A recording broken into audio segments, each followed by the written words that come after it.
like that corn? Mm-hmm.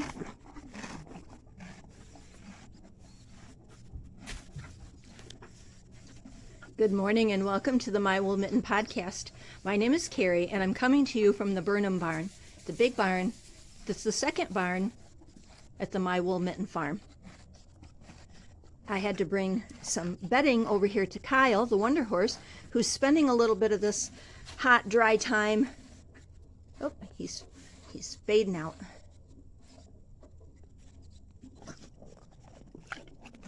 Anyway, I was saying that he's spending some time over here at the pasture and the farm because his lot on the other side of the farm was getting pretty eaten up.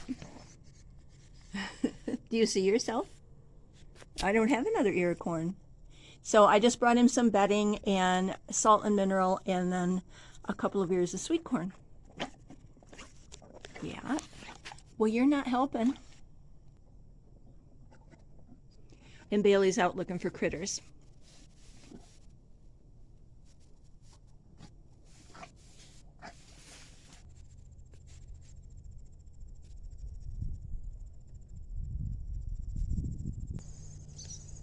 Anyway, we're here. The swallows are here. You can probably hear them. They're disturbed by Bailey. And so I just brought those things over here to Kyle. I've got to put a couple things here in the big barn and then head back home. But I just wanted to welcome you to the podcast and to say that I hope that you enjoy this little bit of film that has some gifts, some purchases, and some plans for fiber and yarn from dear fiber friends. And hopefully this will go up here before the end of July. And then I want to try to get another video up in August before I have dental surgery in the middle of the month, because I don't think I'll want to be on camera for a little bit after that. So anyway, welcome or welcome back. My name is Carrie, and I'm coming to you from the farm in the middle of the Mitten, Michigan's Lower Peninsula. Welcome.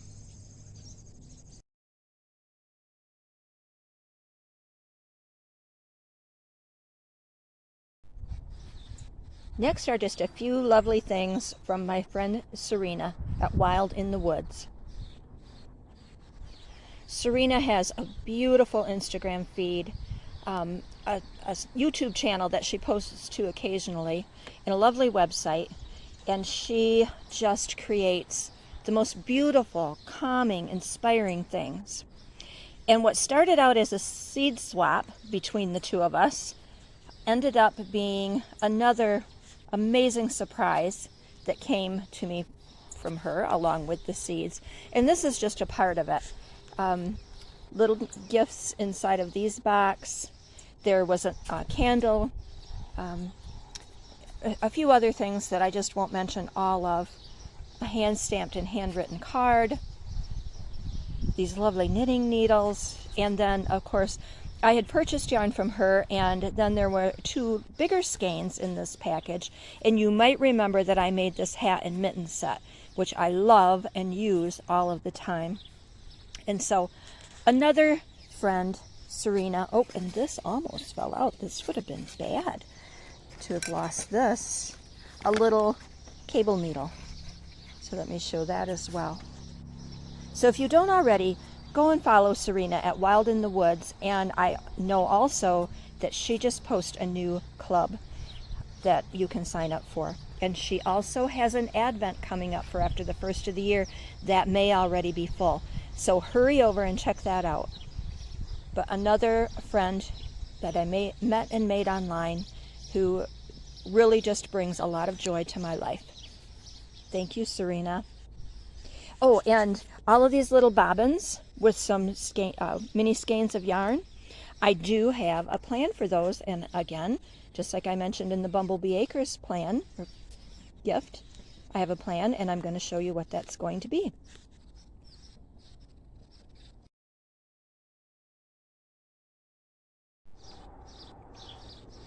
The first of the packages that I'd like to highlight is from my bee family, Bumblebee Acres Farm in Illinois. And if you don't follow them, you might want to go and do that. They are yarn dyers extraordinaire. The colors and the clubs and the themes that they come up with are just amazing. And I happen to know there was just a shop update, so you might want to go check that out. It's not all superwash yarn though. They live on a farm, they have sheep, they have Cornwall sheep and Shetland sheep, they have Pygora goats, and they have Angora bunnies. And so there's also sometimes farm yarn available. So they have a collection of barn themed yarns, and my goal is to collect one of each of those as they come out. And so this is a skein of Red Barn in winter. And I'd ordered that last year, and then we did a little friend swap. I sent some things, and then they sent me some amazing things. I'm just so overwhelmed. And they've stayed in the package so that they would stay good. And this is, so there might be some reflection and a little crinkle, but this is their Luxe Flock sock. So it's non-superwash Cornwall wool from their flock blended with silk. And they sent me 5 skeins. And I don't want to make socks out of this. My goal for this is to make myself a kind of an undershirt. That's what we always called them. Or camisole, tank top. Probably won't be a tank top type thing. It will be more of a sleeveless shirt that I can wear underneath my turtlenecks and my flannel shirts in the wintertime. Because Cornwall wool and silk, don't you think that would just be lovely? I have a pattern in mind, but I may modify it just a little bit to suit what I want. And there are 2 silver skeins, 3 blue skeins, and so I'll probably do a little bit of a fade. And so I'll show you that once I kind of sketch it up and what I want to do. And then this is, let's see, what is the name of this wool? Let me turn this around there, if you can see.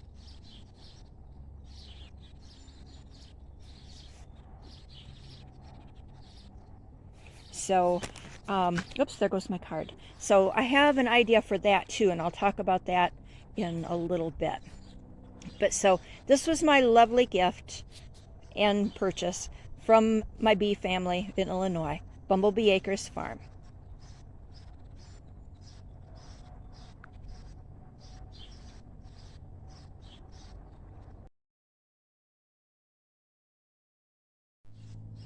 Okay, more amazing fiber from Brittany at Krux Fiber.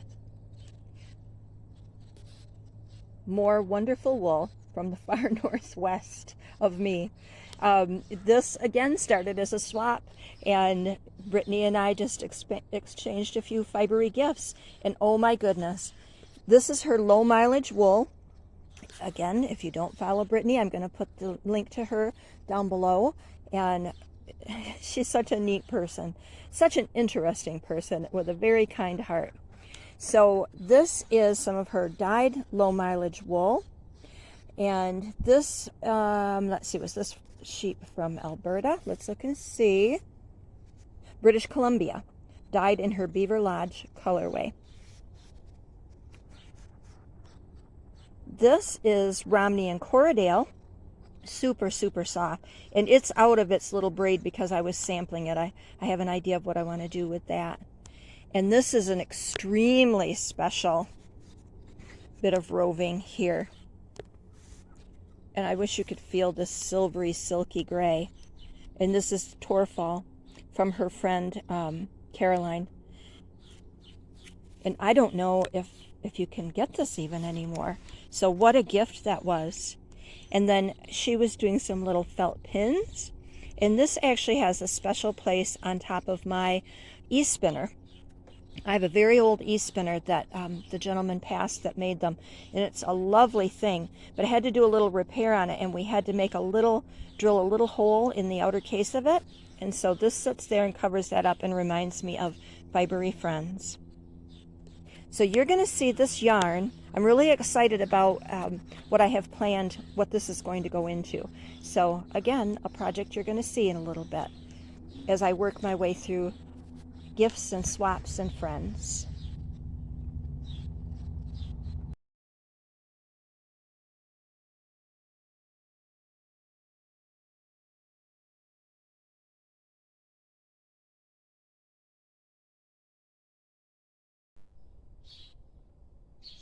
Well, I thought it might be kind of fun for us to sit out here on this wagon of hay. It's got to be unloaded yet, and so we have a nice backdrop, and I hope I remember to look up at the proper place on the camera.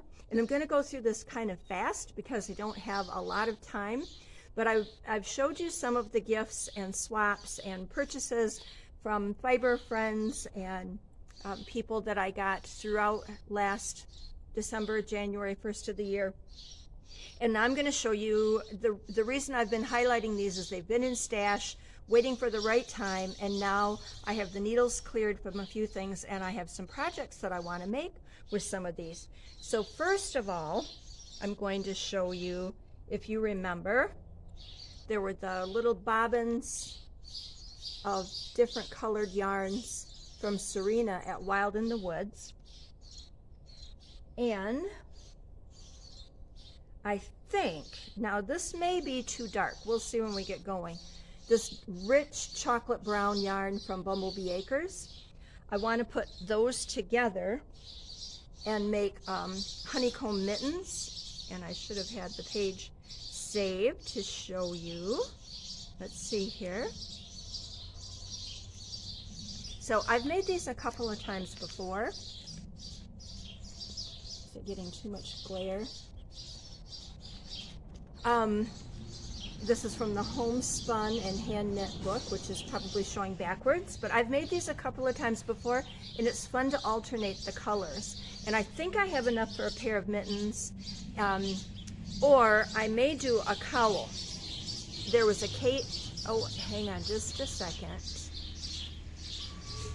Okay, sorry about that. The propane truck came, and so I had to talk to him, and now he's across the road, so we're probably going to hear that. But anyway, so the little minis from Serena at Wild in the Woods is going to go with a skein of the Bumblebee Acres yarn to make either honeycomb mittens or a cowl that was a Kate Davies pattern that I've also made before that might use more, and I'll just see when it comes time to casting it on, and I'll of course let you know.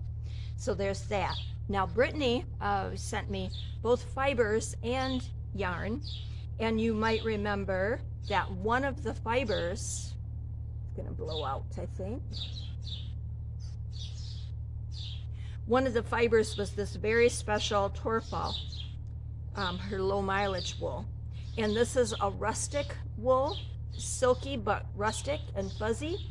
And I'm going to spin this for a very special sock project.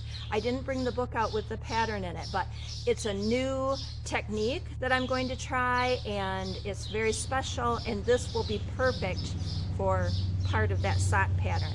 So that's what the low mileage wool fiber is going to go for, from Brittany at Krux Fibers.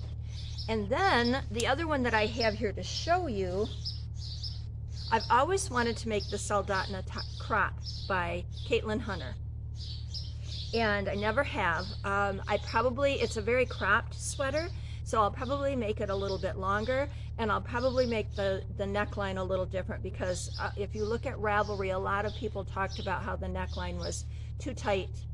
So, but I think I have some really good colors. So I'm going to try to hold this out without these falling out. You hear the sheep down in the barn. Let's see if you can see this. This is just abbreviations. It's not giving away any of the pattern, I don't think. Can you see these colors?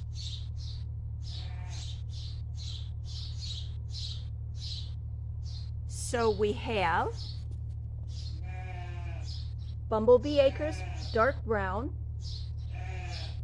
Krux Fiber dyed Beaver Lodge. This is hand spun by me, and this was some fiber that my friend Emma, who owns Urban Dreams Farm Mill, we put this together and spun. And then this is some Shetland I spun. Now, not Shetland from my flock, because I don't have this color, but it was Shetland fiber that I had. So there are the 4 colors.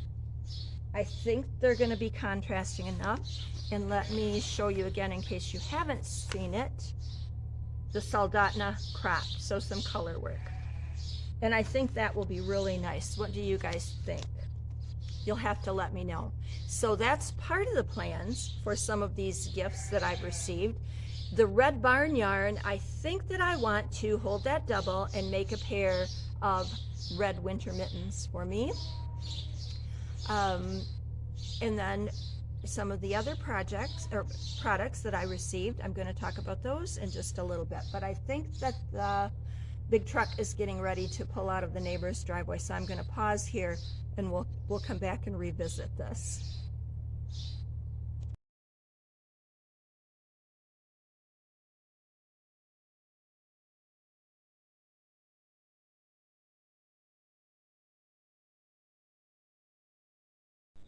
You guys, I can't even begin to tell you how excited I am about these socks, how pleased I am with them. So the color part, well, there's bunny toes at the end, at the start. Also on the heel, I did do that this time. But then that colorful yarn in the foot and up the leg is hand spun yarn from the Skua blend that I bought from Marina Skua earlier in the year. And the colorway was watermelon tourmaline. And I had spoken about it before in one of the sock podcasts, but I'll try to remember and put on the screen or down below what the blend is. But I just thought it would be a fun blend for socks. It was 4 ounces. I split it into 4 equal strips and then spun two bobbins full, plied them, you know, blah, blah, blah, blah. Back here is the start of the second one. But so that's what this is. All the way up is the Skua blend. But then I wanted to go a little bit higher. I was just going to knit till I ran out of yarn. Then I wanted to go a little bit higher, and I had, when I was clearing off my bobbins, I had spun a little bit of Coopworth and silk that I got from a friend who raises Coopworth sheep. And so I thought the color, I only had a little bit, and I thought the color went really well. So I plied that up and divided it in half for the 2 socks. And when I finish them up, I'll have more details on yardage. And then the little stitch marker is the Bluebird stitch marker that I got from River at a knitter's homestead. And it just goes perfectly on this sock. Now that does have one of those foot shaper things inside, so I don't know if that makes it look better or if it looks weird. But you know, it's so hard to get a good picture of a sock. So I'm really, really pleased with it. I wanted another pair of hand-spun, hand-knit socks, and that's what this is. And so I'll have exact weights and measures for you guys when I finish the second sock. But isn't it beautiful? I'm so happy with how the colors came out.